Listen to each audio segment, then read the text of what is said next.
Yo, what's up YouTube? I'm back at it with another video here. This is How to Think and Grow Rich by Napoleon Hill, and we're actually on chapter 7 right now. This is organized planning, the 6th step towards riches. I'm trying to explain this to you, and this is like my own affirmation video, and this is like my own treasure, so either way, I'm still going to read it. Alright, so this is organized planning. The crystallization of desire into action. You have learned that everything man creates or acquires begins in the form of desire. That desire is taken on the first step, on the first lap of its journey. From the abstract to the concrete into the workshop of the imagination, where plans for its transition are created and organized. In Chapter 2, you are instructed to take 6 definite practical steps as your first move into translating the desire for money into its monetary equivalent. One of these steps is the formation of a definite practical plan or plans through which the transformation may be made. You will now be instructed on how to build plans which will be of practical use. Ally yourself with a group as many people as you may need for the creation and carrying out of your plan or plans for the accumulation of money.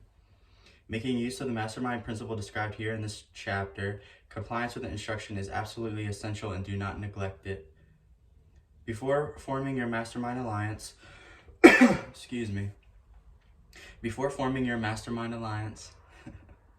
decide what advantages and benefits you may offer the individual members of your group in return for their cooperation.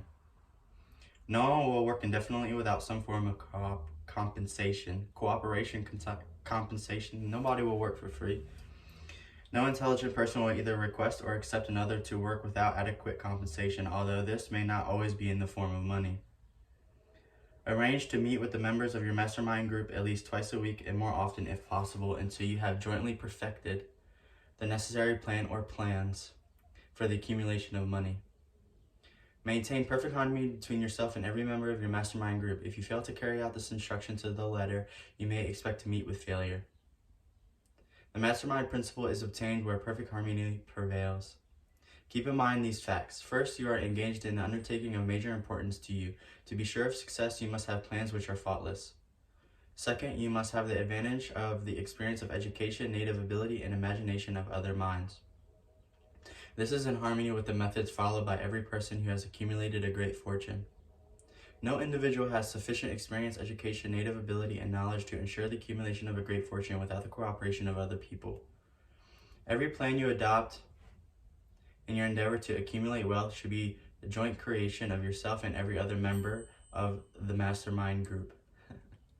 You may originate your own plans either in whole or in part, but see that those plans are checked and approved by the numbers and the members of your mastermind group, Mind Alliance. If the first plan which you adopt does not work successfully, replace it with a new plan. If this new plan fails to work, replace it in turn with still another, and so on until you find a plan which does work. Always continue on to create new plans. Yeah, I'm coughing.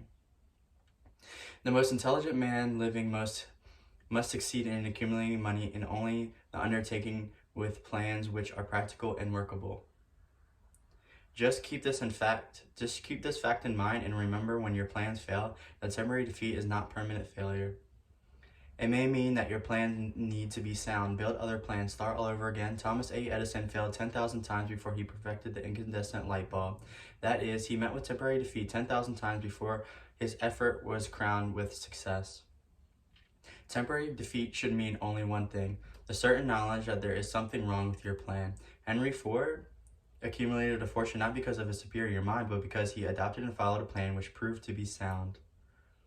1,000 men could be pointed out, each with a better education than Ford's, yet each of whom's lives in poverty because he does not possess the right plan for the accumulation of money.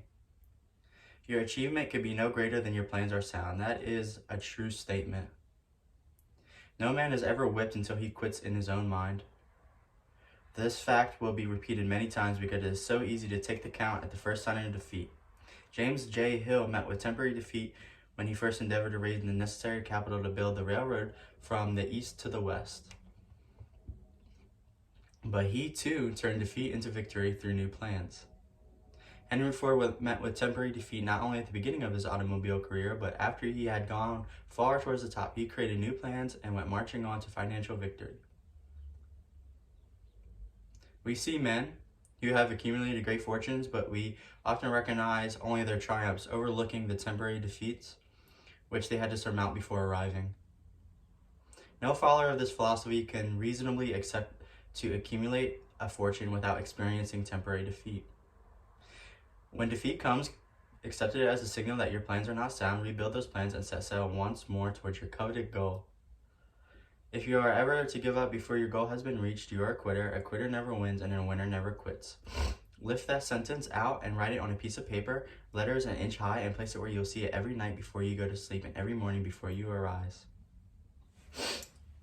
When you begin to select members of your mastermind group, your masterminds, endeavor to select those who do not take defeat seriously. Some people believe that money can make money. This is not true. Desire transmuted into monetary equivalent through the principles laid down here in the agency through which money is made. Money of itself is nothing more but inert matter. It cannot think for itself, but it can hear when a man who desires it calls it to come. Planning the sale of service. The remainder of this chapter has been given order to a description of ways and means of marketing personal services. The information here conveyed will be of practical help to any person having any form of personal services to market, but it will be a priceless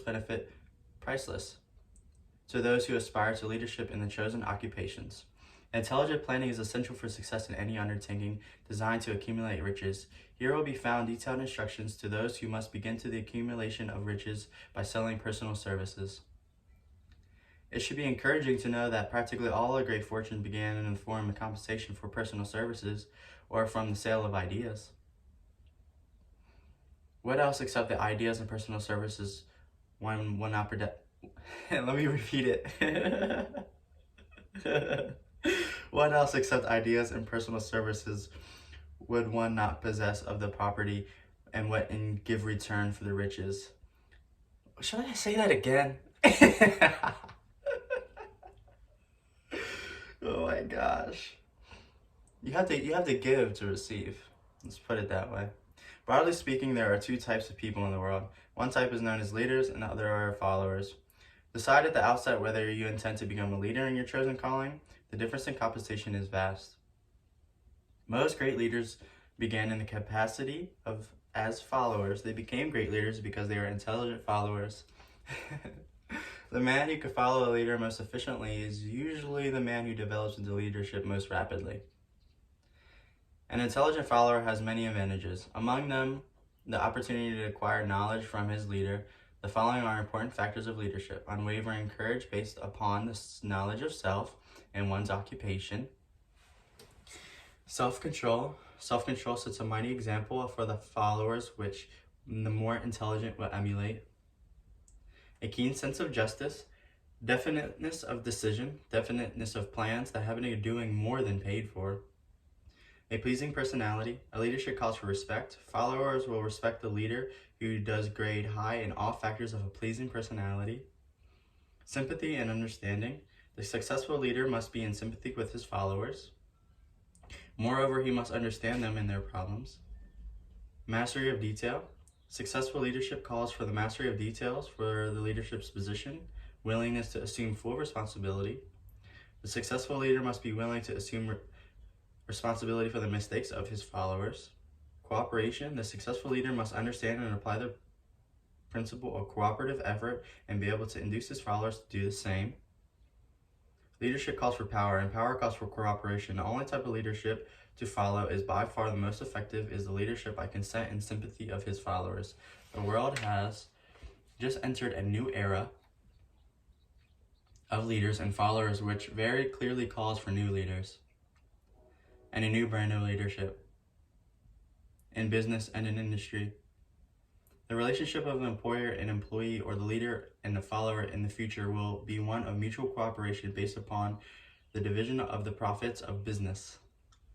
In the future, relationships of employer and employee will be more like partnerships than it has been in the past. Adolf Hitler was an example of leadership by force. Their leadership was dethroned and slated to go, obviously. Leadership by consent of the followers is the only brand which can endure. The new brand of leadership will embrace the 11 factors of leadership described in this chapter, as well as some of the other factors. The man who makes these the basis of his leadership will find abundant opportunity to lead in any walk in life. The world needs leadership of the new brand. It demands for leaders who are able to apply the new methods of leadership has greatly exceeded the supply. Adapt yourself to the new brand of leadership. The world will have to look for a new timber for its leadership. This necessity may be your opportunity. Major causes of leadership: ability to organize details. Efficient leaders call for the ability to organize and master details. No genuine leader is ever too busy to do anything which may be required of him in capacity as a leader. The successful leader must be the master of all details connected with his position. That means, of course, that he must acquire the habit of regulating details to capable lieutenants. Truly great leaders are willing, when an occasion demands, to perform any sort of labor which they would ask another to perform. For the greatest among ye shall be the servant of all is a truth which all able leaders observe and respect. The world only pays them for what they do or induce others to do. The able leader trains and understudies to whom he may delegate at will any details of his position. Only in this way may be a leader multiply himself and prepare himself to be at many places and give attention to many things at one time. It is an eternal truth that men receive more pay for their ability to get others to perform than they could possibly earn by their own efforts. An efficient leader may, through his knowledge of his job and the magnetism of his personality, greatly increase the efficiency of others and induce them to render more service and better service than he could render without his aid. A keen imagination with a leader is capable of meeting emergencies and creating plans by which to guide his followers efficiently. A really great leader claims none of his honors. He is content to see the honors, where there are any, go to his followers, because he knows that most men will work harder for commendation and recognition than they will for money alone. Loyalty. The efficient leader leads by encouragement. A real leader will have no need to advertise this fact except by his conduct, his sympathy, understanding, fairness, and demonstration that he knows his job. The doors to the office of the real leader are always open to whom wish to enter, and his working quarters are free. These are among more common of the causes of leadership. These will induce success. Study the list carefully, and if you aspire to leadership, make sure you're available to all these opportunities of leadership. Some fields in which fertile new leadership will be required. Let me say that again. Some fertile fields in which new leadership will be required. I think this is the so. Before leaving this chapter, your attention is called to a few of the fertile fields in which there must be an increase of leadership and in which the new type of leader may find an abundance of opportunity. In the field of politics, there is most insistent demand for new leaders. The banking business industry calls for new leaders. The future leader in the industry, to endure, must regard himself as a public official whose duty it is to trust in such a way that it will work no hardship on no individual or group of individuals. The religious leader of the future will be forced to give more attention to the needs of his followers and the solution of their problems, and no attention to the past and unborn yet future. In the professions of law, medicine, and education, a new brand of leadership, and to some extent new leaders, will become a necessity. This is especially true in the form of education. The leader in that field must in the future find ways and means of teaching people on how to apply the knowledge they receive in school. He must deal more with practice and less with theory. New field leaders will be required in the field of journalism, exercising great news capacity, striving for the excellence of the newspaper, publishing the most quality articles of interest. These are but a few of the fields in which opportunities for new leaders and a new brand of leadership are now available. The world is undergoing a rapid change. This means that the media through which the changes in human habits are promoted must be adapted to these changes. The media here described, the ones which are more than others, determine the trend of civilization, when and how to apply for a position. The information described here is the net result of many years of experience during which thousands of men and women were helped to market their services effectively. It can therefore be relied upon as sound and practical. Media through which services may be marketed. I wonder. Experience has proved that the following media offers the most direct and effective methods of bringing the buyer and the seller of personal services together. Employment bureaus. Care must be taken to select only reputable bureaus, the management of which can be shown an adequate record of achievement of satisfactory results. There are comparatively few such bureaus. Advertising in newspaper, trades journals, magazines, and radio. Classified advertising may usually be relied upon to produce satisfactory results in the cases of those who apply for the position. Displaying advertising is more desirable in the case of those who seek executive connections. The copy to appear in the selection of the paper which is most appointed to come into the attention of the class of the employer being sought. The copy should be prepared by an expert who understands how to inject sufficient selling qualities to produce replies.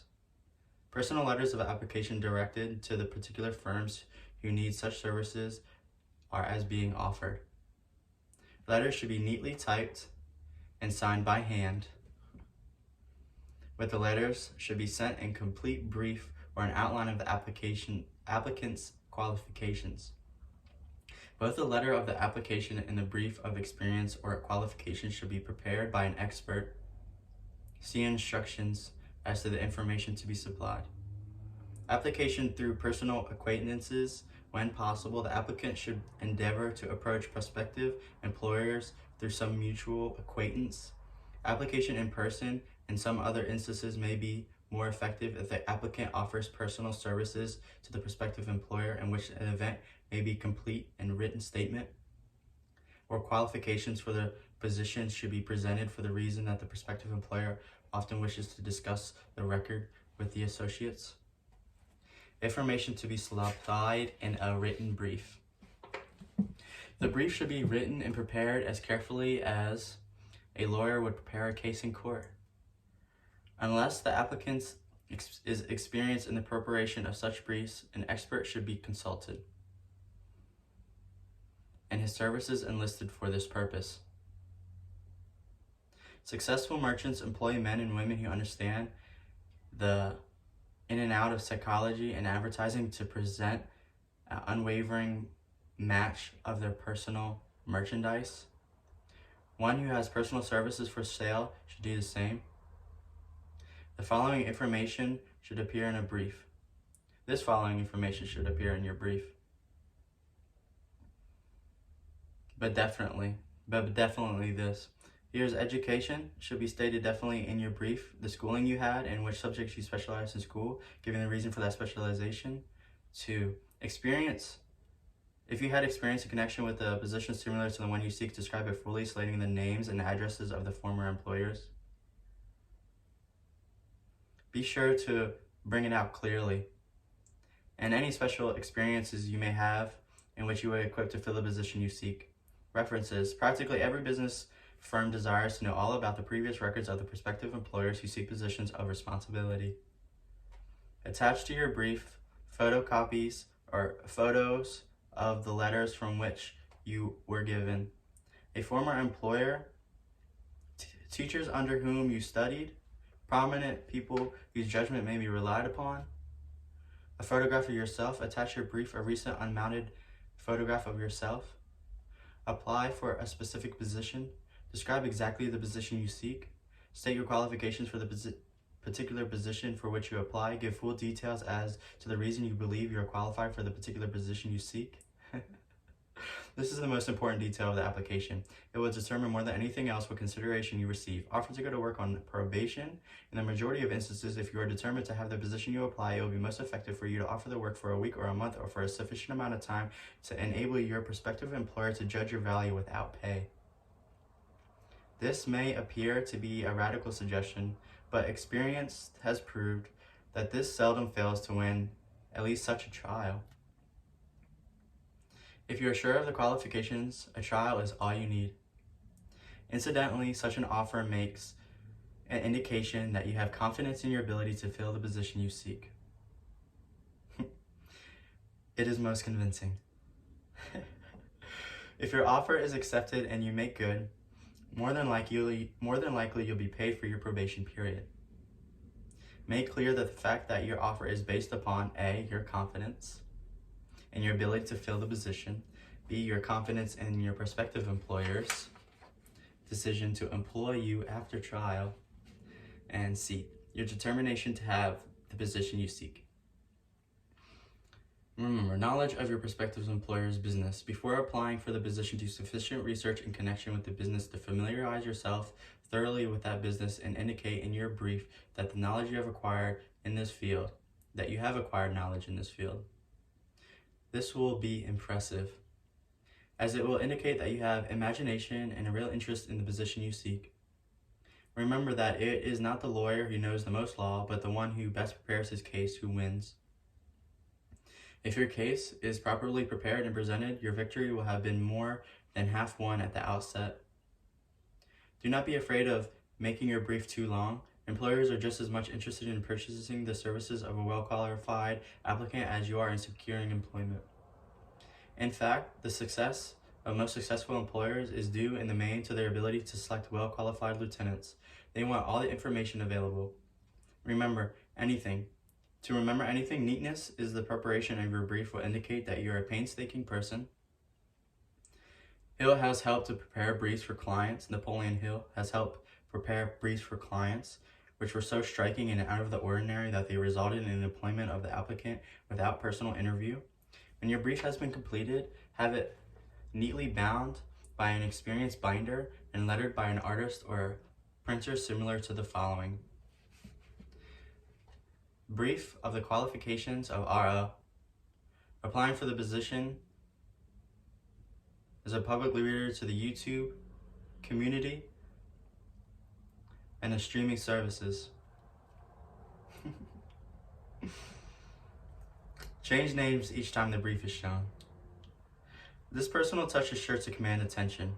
You have a brief neatly typed on the finest paper you can attain and bound with a heavy paper of the book cover variety, the binder to be the changer and the proper firm name to be inserted is shown to be more than one company. Your photograph should be posted on one of the pages of your brief. Follow these instructions to the letter, improving upon them wherever your imagination suggests. Successful salesmen groom themselves with care. They understand that first impressions are lasting. Your brief is your salesman.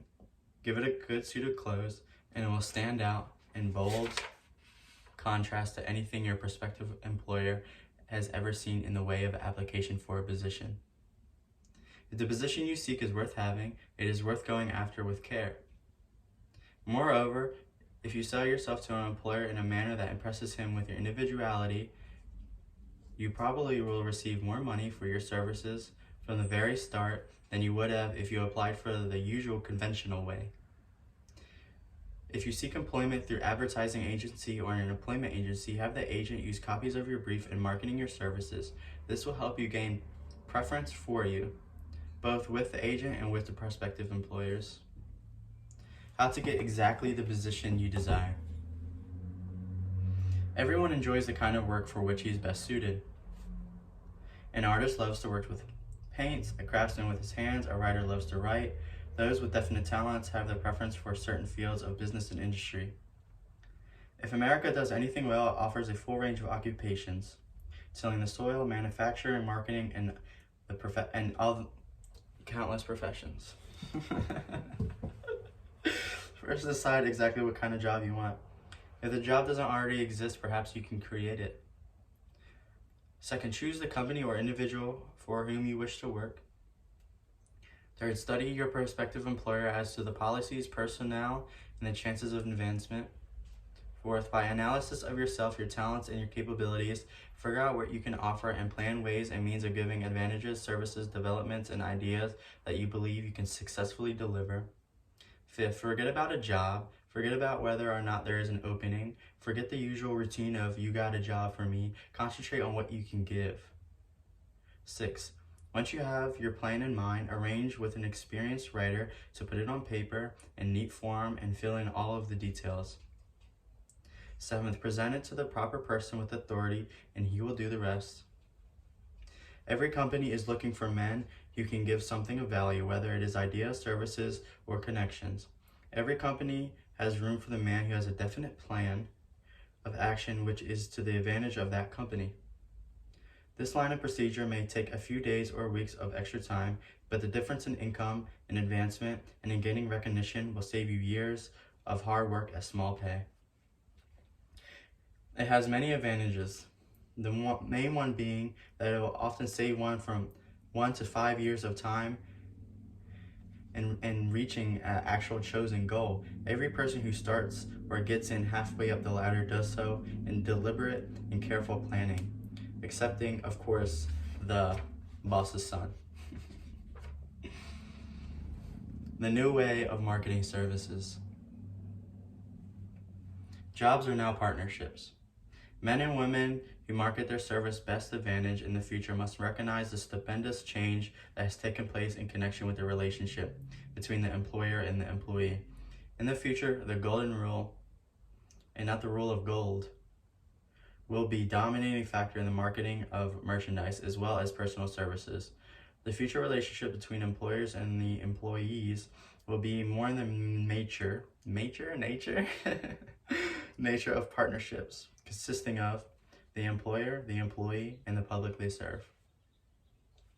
This new way of marketing personal services is called new for many reasons. First, both the employer and the employee of the future will be considered as fellow employees whose businesses it will be to serve the public efficiently. In times past, employers and employees have bartered among themselves, driving the best bargains they could with one another, not considering that in the final analysis, they are in reality bargaining at the expense of the third party, the public they served. The Depression served as a mighty protest from an injured public whose rights have been trampled upon in every direction. By those who were clamoring, and the debris of the Depression shall have been cleared away, and any business shall have been once again restored to balance. Both employers and employees will recognize that they are no longer privileged to drive bargains at the expense of those whom they serve. The real employer of the future will be the public. This should be kept uppermost in the mind of every person seeking to market personal services effectively. Who does not remember the days when, if a citizen inquired at the ticket office the time of departure of a train, and he was abruptly interfered with to the bulletin board instead of being politely given the information? The streetcar companies have experienced a change of times also. There must be a time where streetcars conductors took pride in riding. Many of the streetcar tracks must be mapped out. All over the country, the streetcars will remain in operation. Wherever streetcars are still in operations, passengers may no longer ride with argument, and on may even hail with the car in the middle of the block, and the motorman will obligingly pick them up.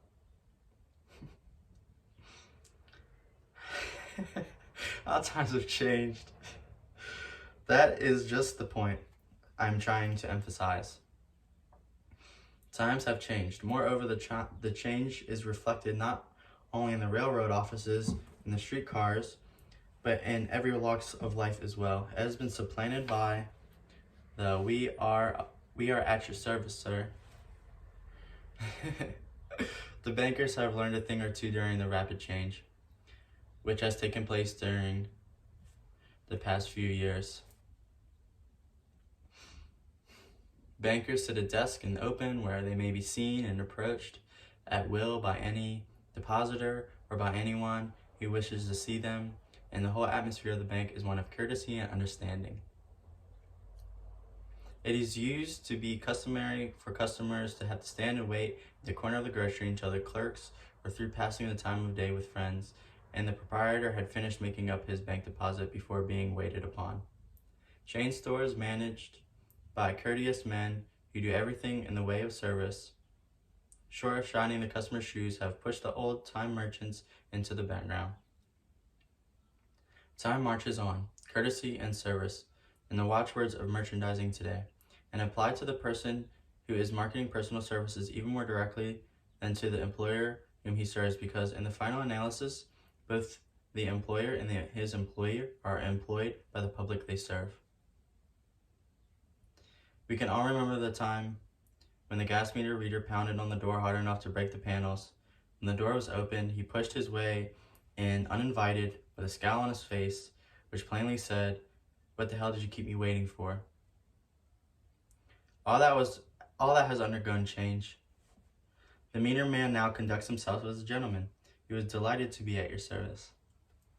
The polite salesman of oil burners came along and did a land office of business. During the Depression, Hill spent several months in the coal region of Pennsylvania studying conditions which had terminated the coal industry. Among several very significant discoveries was the fact that greed on the part of the operators and their employees was the chief cause of the loss of business for the operators. Through the pressure of a group of overzealous labor leaders representing the employees and the greed for profits on the part of the operators, the operation suddenly dwindled.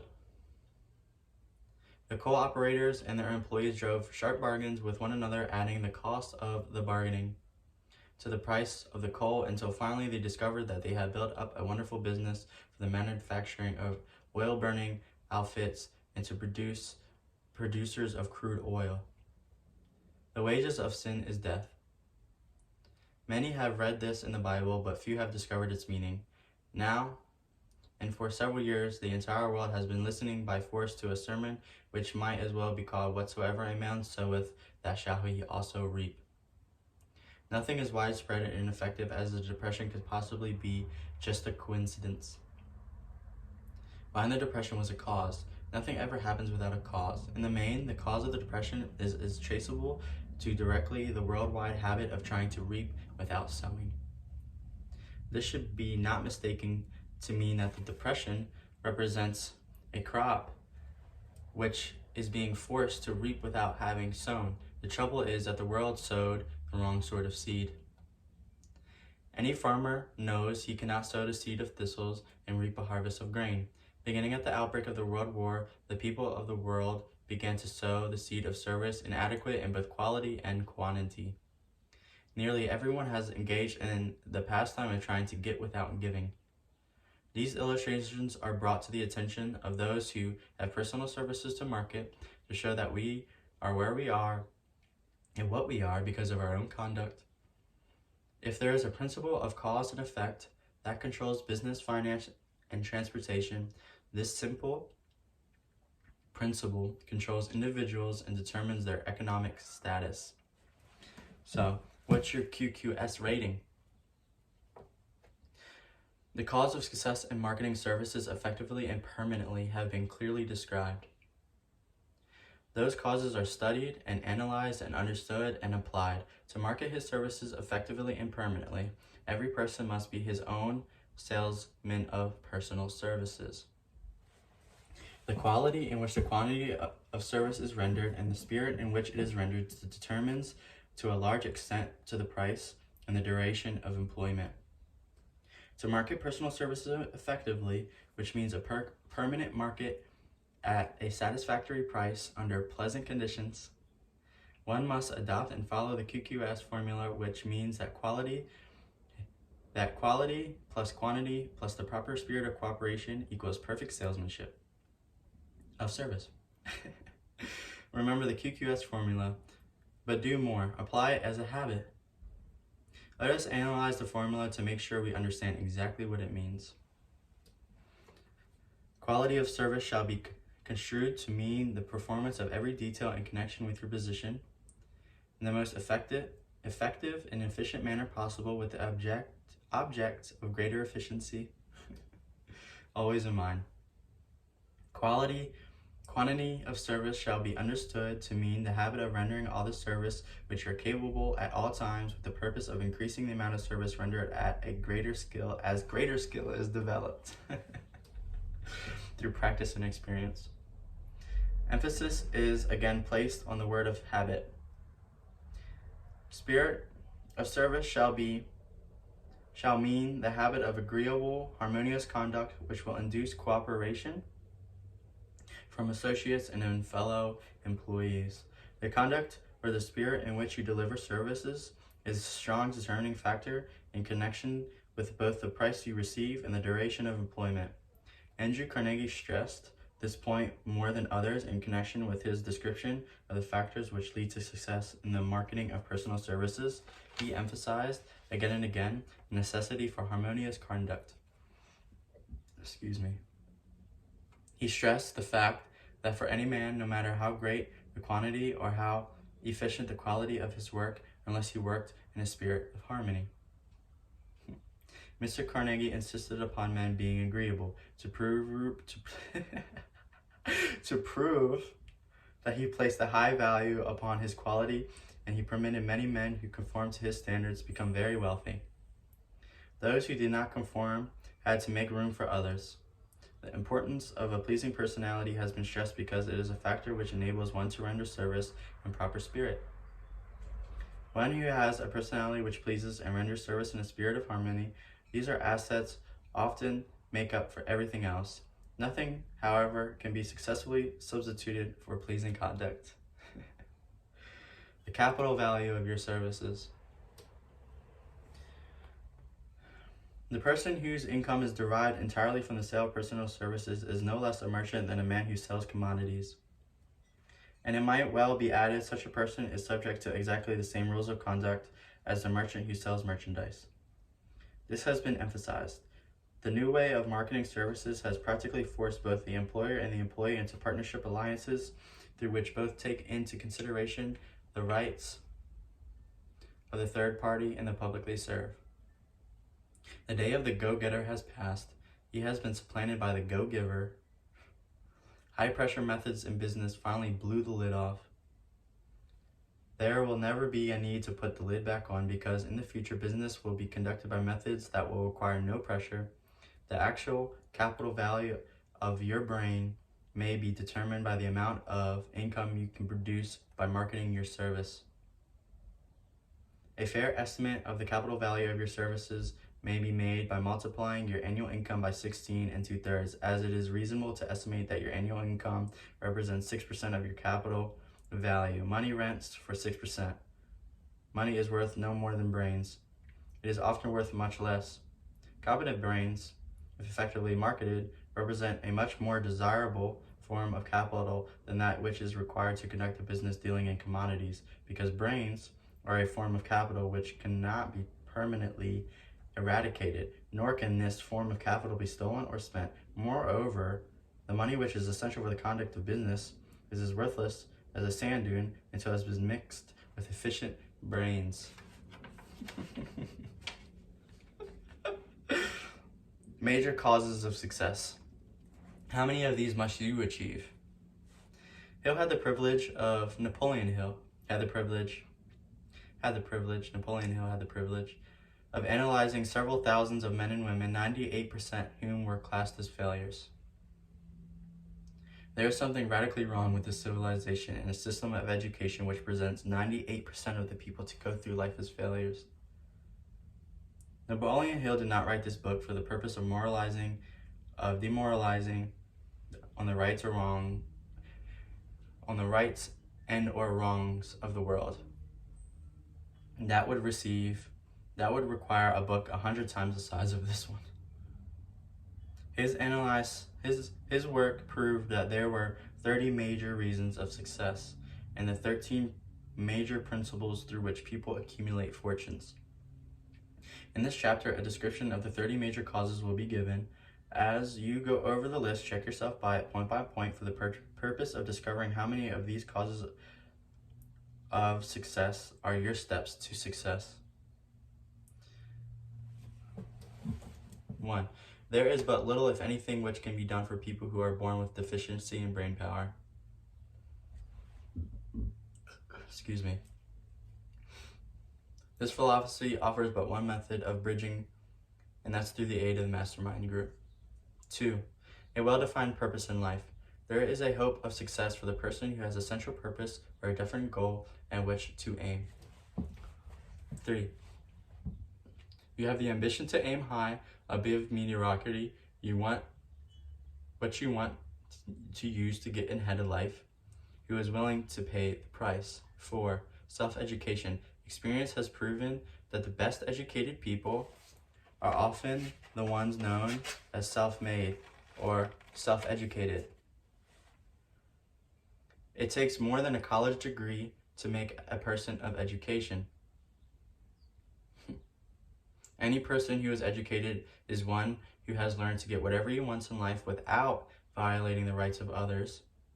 Education consists of knowledge effectively and persistently applied. Men are paid not merely for what they know, but particularly for what they do with which they know.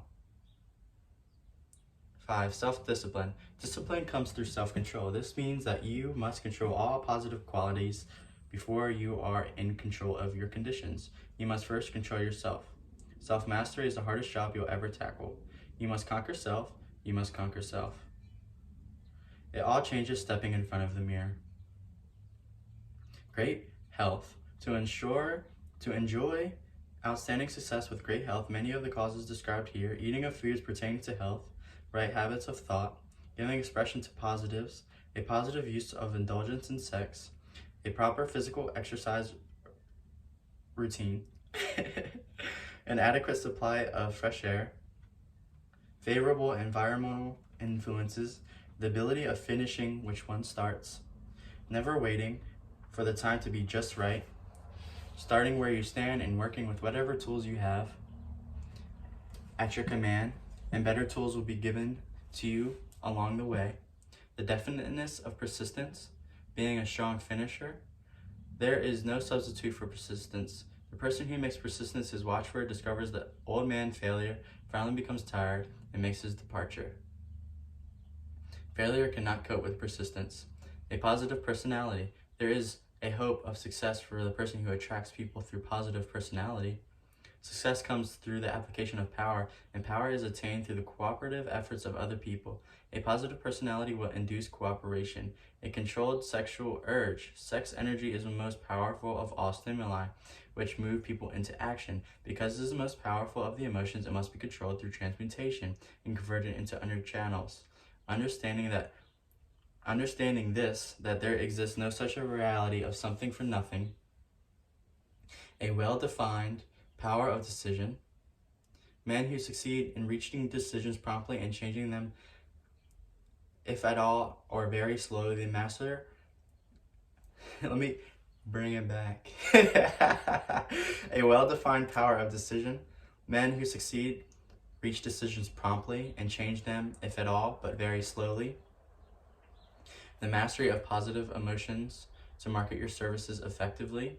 The greatest selection of mate and marriage.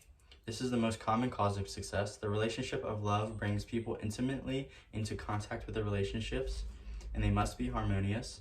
Success is likely to follow. Moreover, it will be a form of success that is marked by joy, happiness, and strong ambitions. The ability to take risks. Life itself is filled with the element of chance. The ability of right associations in business and marketing personal services.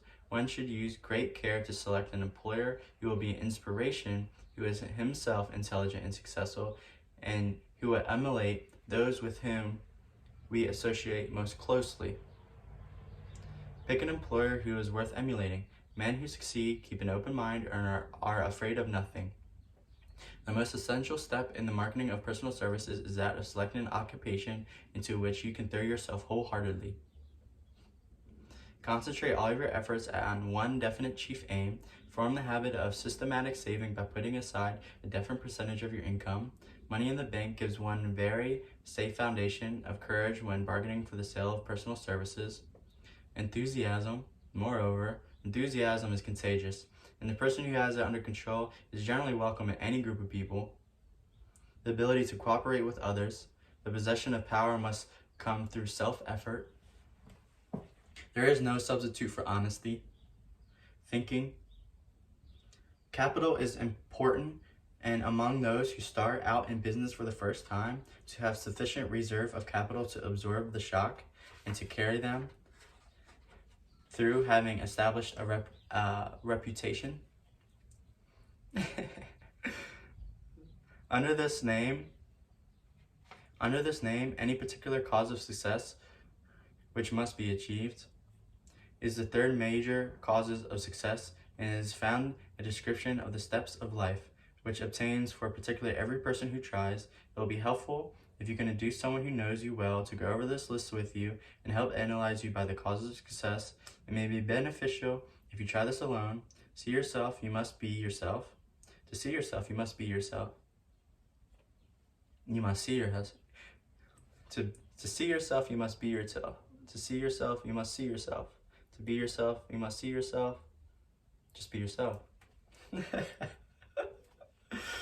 Yeah, funny. Oh, this is funny. The oldest of saying is, man, know thyself. To market merchandise successfully, you must know the merchandise. The same is true in marketing personal services. You have learned all of your weaknesses and have eliminated them entirely. You know your strengths in order that you may call attention to it when selling your services. You can know yourself only through accurate analysis. The folly of ignorance in connection with self was displayed by a young man who applied to the manager of a well-known business for a position. He made a very good impression until the manager asked him what salary he expected.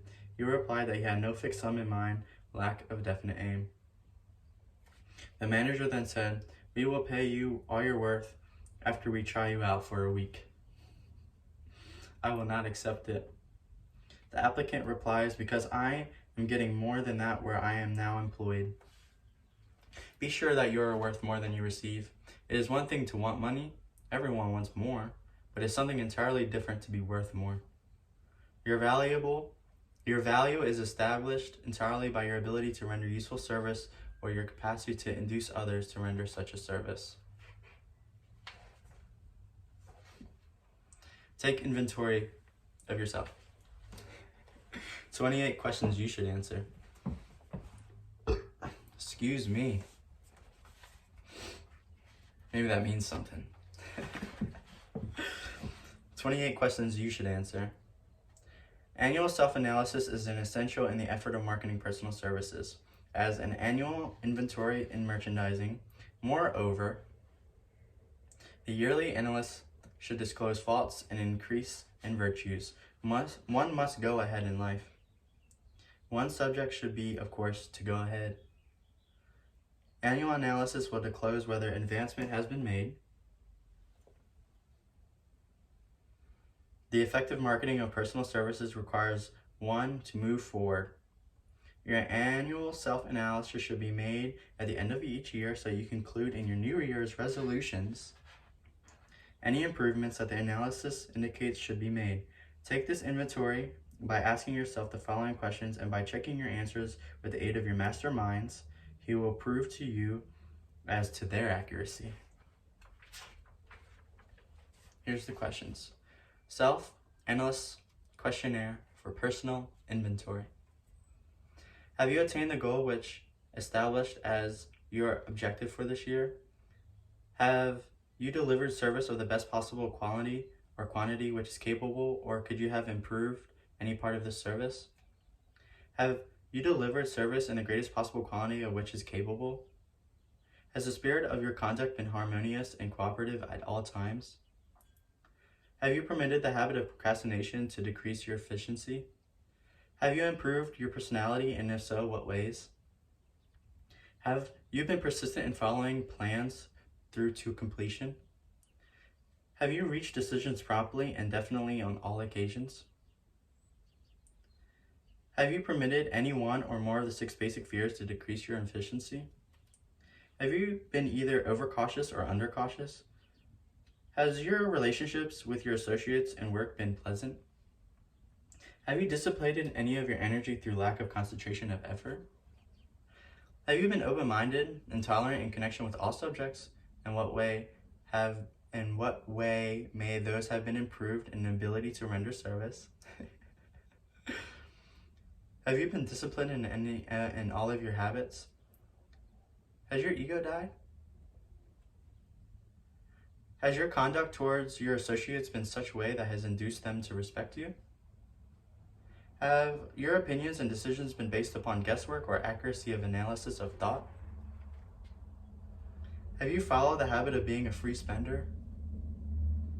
How much time spent towards a better advantage? How much time have you spent towards a better advantage of yourself? How may you rebudget your time and change your habits so you'll be more efficient during the coming year? Have you been guilty of any conduct which was not approved by your conscience? In what ways have you rendered more service and better service than what was paid to render? Have you been fair? Has the purchaser of your services been satisfied with the services that you rendered? What is the present rating of the fundamental principles of success? What is yours? Rating. Make this rating fairly and frankly, and have it checked by someone who is courageous enough to do it accurately. Having read and assimilated the information conveyed through this chapter, you are now ready to create practical plans for marketing your personal services. In this chapter will be found an adequate description of every principle essential in planning the sale of personal services, including the major attributes of leadership, the most common causes of leadership, the main causes of success in all walks of life, and the important questions which you should be asked in your self-analysis questionnaire. This extensive and detailed presentation of accurate information has been included because it will be needed by all who must have the idea or goals to accumulate riches by marketing personal services. Those who are just in the beginning to earn money have nothing but personal services to offer in return for riches. Therefore, it is essential that you have available all of the practical information needed to market your personal services to the best of your advantage.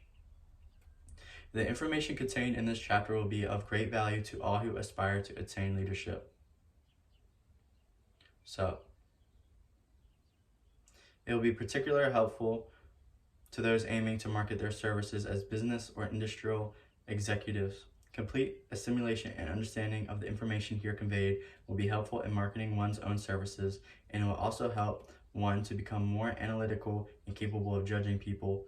The information will be priceless to personal directors, employment managers, and other executives in charge with the selection of employees and the maintenance and efficient organizations. Test its soundness by answering in writing the 28 self-analysis questions that might be both interesting and profitable, even though you do not doubt the soundness of this statement. Where and how one may find opportunities to accumulate riches. Now that we have analyzed the principles by which riches may be accumulated, we naturally ask, where may one find favorable opportunities to apply these principles? Very well. Let us take inventory and see what the United States of America offers a person seeking riches, great or small.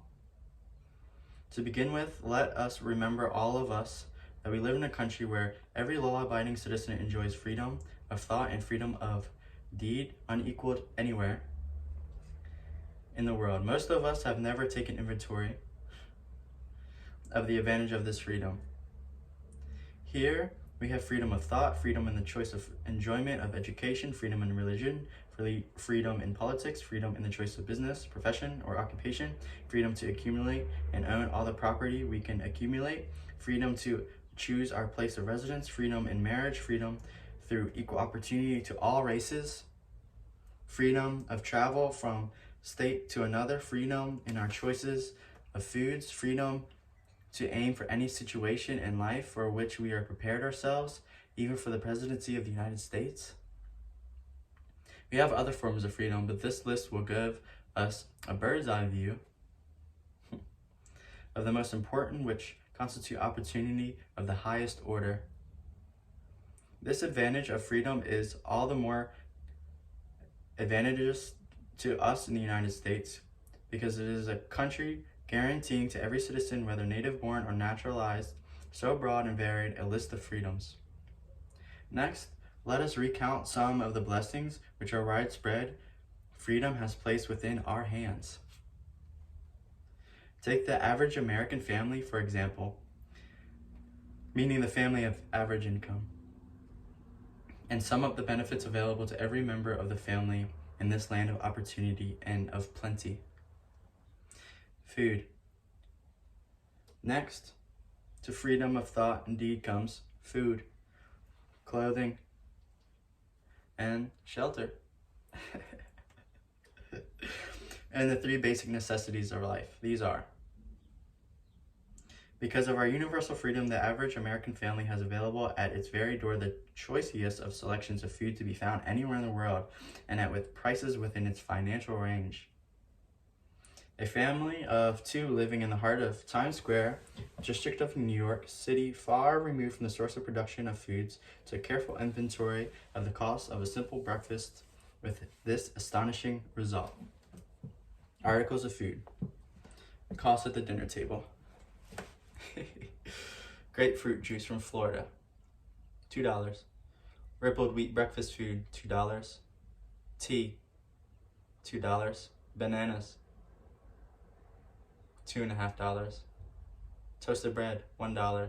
Fresh country eggs, $7. Sugar from Cuba, $0.50. Butter and cream from New England, $3. Grand total is $20. It is not very difficult to obtain food in a country where two people can have breakfast consisting of all that they want or need for a dime apiece.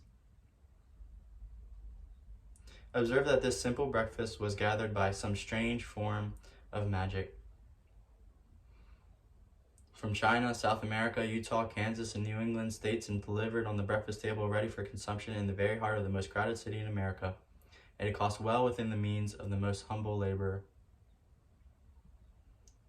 The cost included all federal, state, and city taxes. B, we have shelter. Family lives in a comfortable apartment heated by steam, lighted with electricity, with gas for cooking, all for $65 a month. In a smaller city or sparsely settled part of the New York City, the same apartment could be had for as little as $20 a month. The toast that they had for breakfast and the food estimate was toasted with an electric toaster, which cost all but a few dollars. The apartment is cleaned with a vacuum sweeper that is run by electricity. Hot and cold water is available at all times in the kitchen and the bathroom. The food is kept cool in a refrigerator that is run by electricity. The wife curls her hair, washes her clothes, and irons them with easily generated electrical equipment on the power attained by sticking a plug in the wall. The husband shaves with an electric shaver and receives entertainment from all over the world 24 hours a day, if they want it without cost by merely turning the dial of the radio. There are other conveniences in this apartment, but the foregoing list will give a fair idea of some of the concrete evidences of the freedom we of America enjoy. C, clothing. E.T. Anywhere in the United States, the women of average clothing requirements can dress very comfortably and neatly for less than $200 a year, and the average man can dress for the same or less. Only the three basic necessities of food, clothing, and shelter have been mentioned. The average American citizen has other privileges and advantages available in return for the modest effort not exceeding 8 hours per day of labor. Among these is the privilege of automobile transportation, with which one can go and come at will at a very small cost. The average American has security of property rights not found in any other country in the world. He can place his surplus of money in a bank with the assurance that the government will protect it and make good to him. If any American citizen wants to travel from one state to another, he needs no passport, no one's permission. He may go when he pleases and return at will. Moreover, he may travel by train, private automobile, bus, airplane, or ship as his pocketbook permits. In Germany, Russia, Italy, and most other European and Oriental countries, the people cannot travel with so much freedom and at so little cost. The miracle that provided these blessings.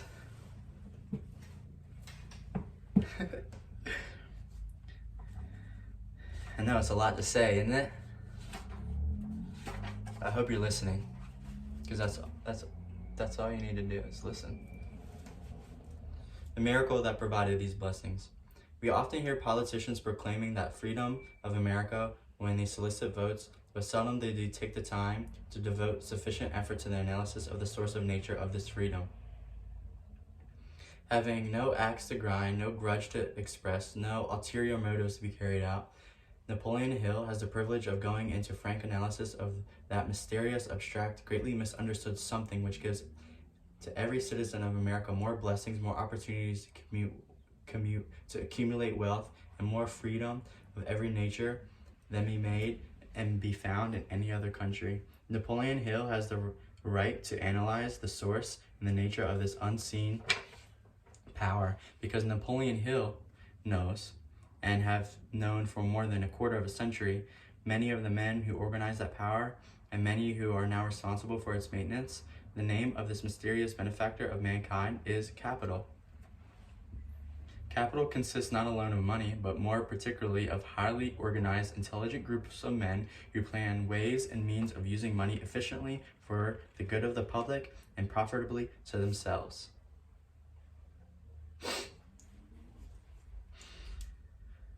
These groups consist of scientists, educators, chemists, inventors, business analysts, publicity men, transportation experts, accountants, lawyers, doctors, and both men and women who have highly specialized knowledge in all fields of industry and business. The pioneer, experiment, and blaze trails in new fields of endeavor. They support colleges, hospitals, and public schools, build good roads, publish newspapers, pay most of the cost of the government, and take care of every detail and its essentiality. They take care of everything, so you don't have to worry. Stated briefly, the capitalists are the brains of the civilization because they supply the entire fabric of which all education, enlightenment, and human progress consists. Money without brains is always dangerous. Properly used is the most important, essential part of civilization. The simple breakfast here described could not have been delivered to the New York family at a dime each or at any other price if organized capital had not been provided by the machinery ships, the railroads, and the huge armies of trained men to operate them. Some slight idea of importance of organized capital may be had by trying to imagine yourself burdened with the responsibility of collecting without the aid of capital and delivering to the New York City family in the simple breakfast described. To supply the tea, you would have to make a trip to China or India, both a very long way from America. Unless you have an excellent swimmer, you would become rather tired before making the round trip. And then too, what would you use for money, even if you had the physical endurance to swim the ocean? To supply the sugar, you would have to take another long swim to Cuba or a long walk to the sugar beet selection of Utah. But even then, you might have to come back without sugar because organized effort and money are necessary to produce sugar, to say nothing of what is required to refine, transport, and deliver the breakfast table anywhere in the United States. The eggs that you have, you would have to be delivered easily from the barnyards or near New York City, but you would have to very long walk to Florida and return before you could serve the 2 glasses of grapefruit juice. You would have another long walk to Kansas or another very long walk through the wheat growing states when you went after the 4 slices of bread, the rippled biscuits. biscuits. Sorry.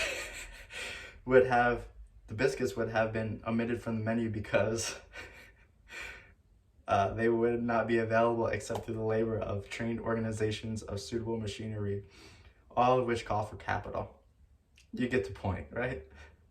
While resting, you could take off for another little swim down to South America, where you pick up a couple of bananas, and your return, you could take a short walk to the nearest farm having a dairy and pick up some butter and cream. Then you would go to New York City with your family and be ready to sit down and enjoy the breakfast, and you could collect all the 2 dimes for your labor.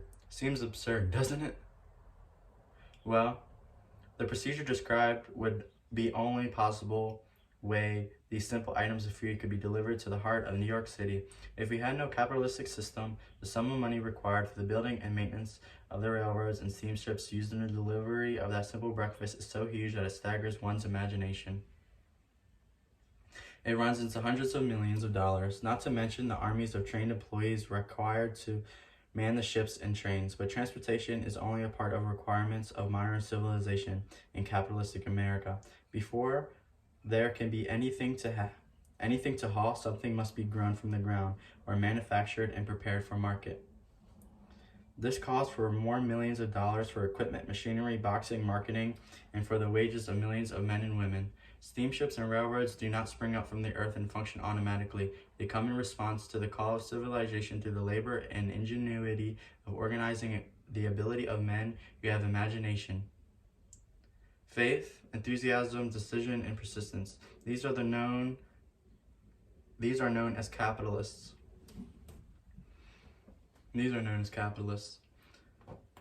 They are motivated by desire to build, construct, achieve, render useful service, earn profits, and accumulate riches. And because they render service without which there would be no civilization, they put themselves in the way of great riches.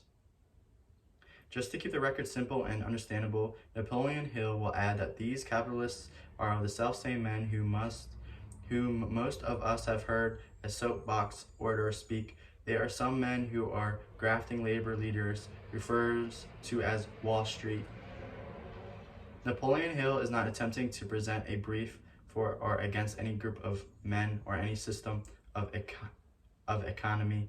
Napoleon Hill is not attempting to condemn collective bargaining when he refers to grafting labor leaders, nor does he aim to give clean bill of health to all individuals known as capitalists.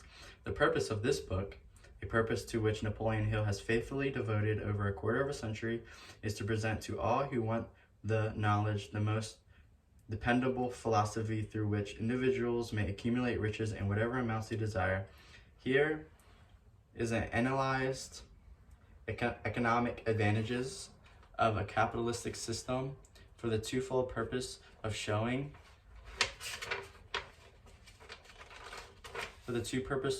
system of showing the capitalistic system.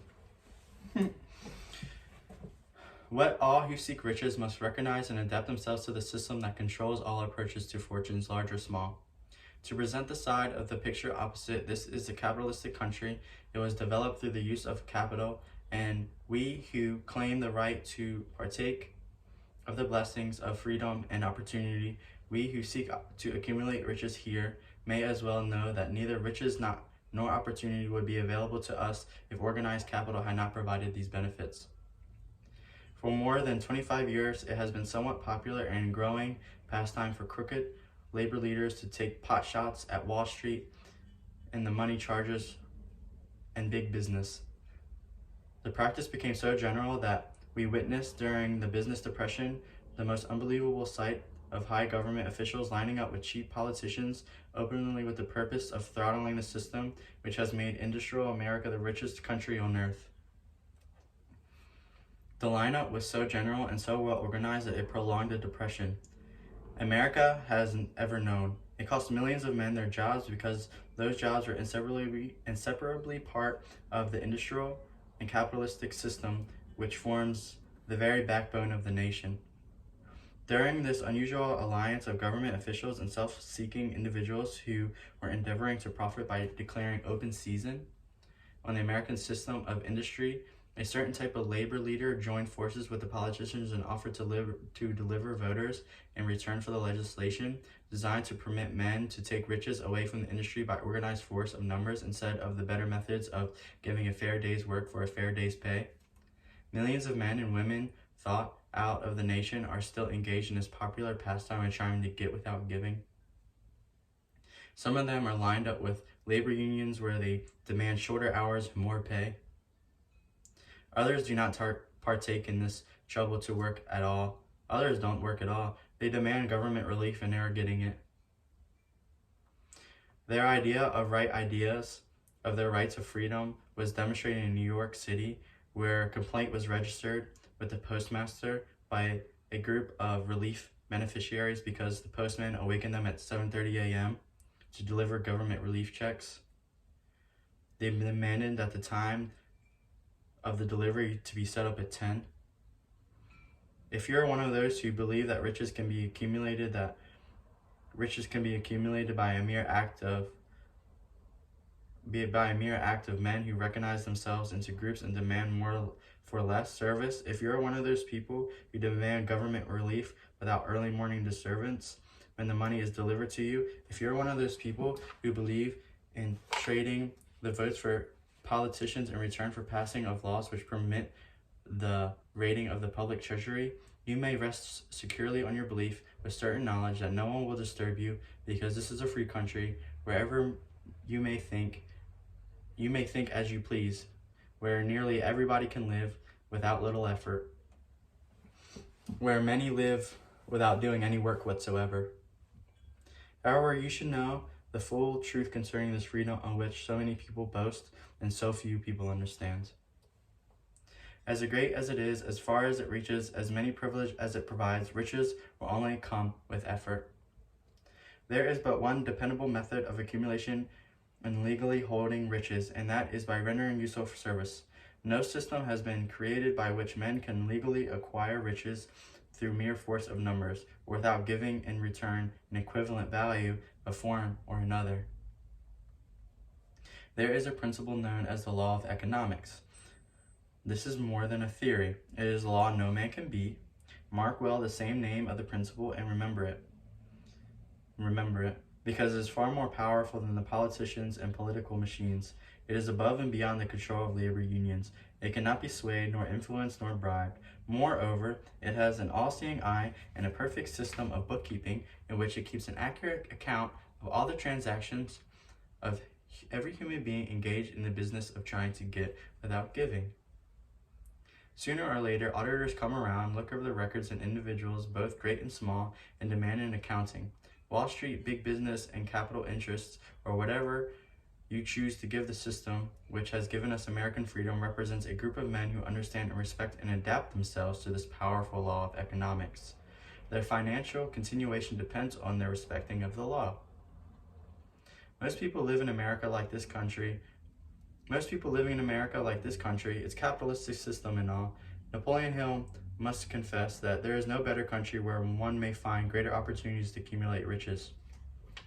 Judging by their acts and their deeds, there are some in this country who do not like it. That, of course, is their privilege. If they do not like this country, its capitalistic system, its boundless opportunities, they have the privilege of clearing out. America provides all the freedom and the opportunity to accumulate riches that any honest person may acquire. When one goes hunting for game, one selects hunting grounds where game is plentiful. When seeking riches, the same rule would naturally attain. If it is riches you are seeking, do not overlook the possibilities of a country whose citizens are so rich that women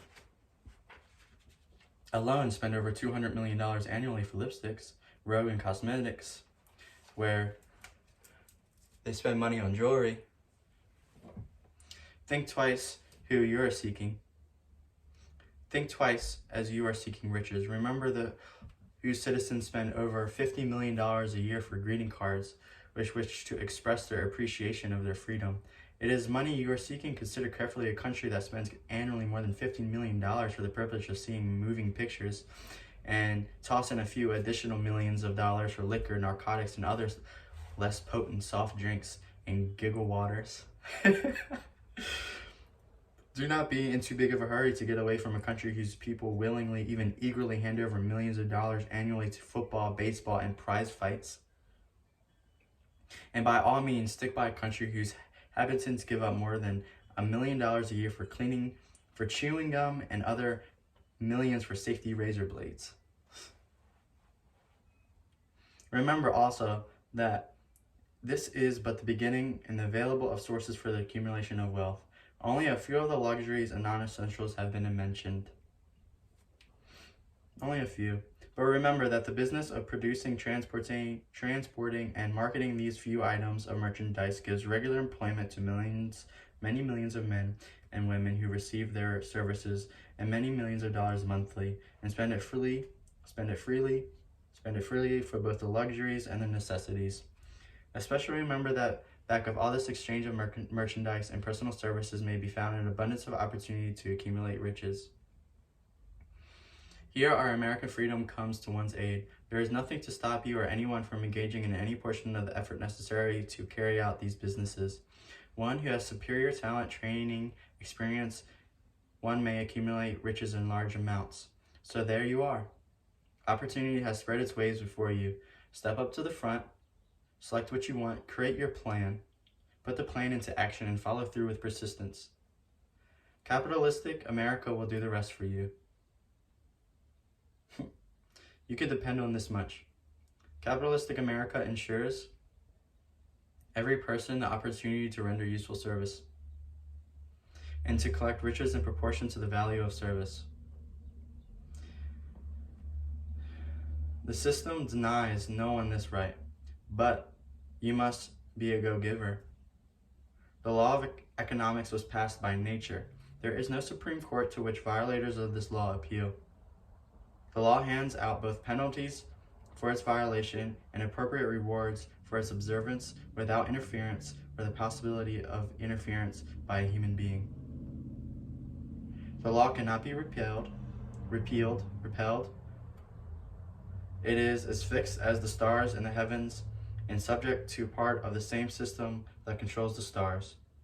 We will continue with our freedom of speech, freedom of deed, and freedom to render useful service in return for riches. The practice by government officials extending to men and women the privilege of raiding the public treasury in return for votes sometimes that results in an election, but as night follows day, the final payoff comes when every penny wrongfully used must be repaid with compound interest and compound interest. If those who make the grab are forced to repay, the burden falls on their children and their children's children, even unto the third and fourth generations. Men can and sometimes do form themselves into groups for the purpose of crowding wages up and working hours down. There is a point beyond which they cannot go. It is the point at which the law of economics steps in and the sheriff gets both the employer and the employees. For 6 years, from 1929 to 1935, the people of America, both rich and poor, barely missed seeing the old man economics hand over to the sheriff all the businesses and industries and banks. It was not a pretty sight. It did not increase our respect for mob psychology, through which men cast reason to the wind and try to get without giving. Always be a go-giver. These observations are not founded upon short-time experience. They are the result of 25 years of careful analysis by Napoleon Hill of the methods of both the most successful and the most unsuccessful men America has ever known. This was Organized Planning by Napoleon Hill. That was chapter 7. And you can see I wrote it here. I hope you listened. Hope you got some advice. Hope you heard what I had to say.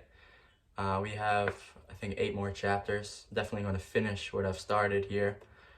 And my name is R.O. You can call me R.O.